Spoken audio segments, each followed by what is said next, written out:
In this guide, I'm going to show you how you can restart a Nintendo Switch game. Before we do get into this guide, make sure to like the video and subscribe to the channel with all notifications on. It really does help the channel and lets us know that you want more content like this. We'd greatly appreciate it, and if at any point throughout this guide you did have any questions, just ask them down in the comment section below and we can help you out further. I'm going to be doing my best to reply to every single comment down there, but this works the exact same on a Switch, a Nintendo Switch OLED, or a Switch 2, or even a Switch Lite. Essentially, what you're going to want to do is have whatever game you have opened, for example, Resident Evil right here. Essentially, highlight whatever game you're currently playing, press X on it, and then it's going to pop up with a big menu. Obviously, it doesn't since I don't have the game open, and you just got to choose close. This will make the game fully shut down, and from here you can open up the game again like normal and it'll restart from the beginning of the session. Or if you're trying to completely reset your, save data and get a fresh start, obviously this is going to permanently delete your save data, so keep that in mind. But essentially just go down to your system settings right here, open it up, and scroll down on this page, and what you're looking for is data management.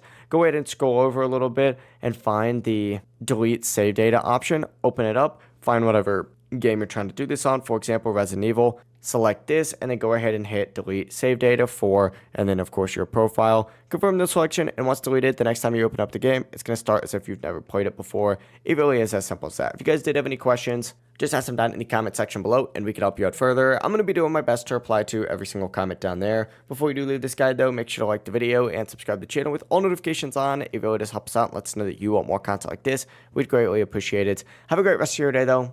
Peace.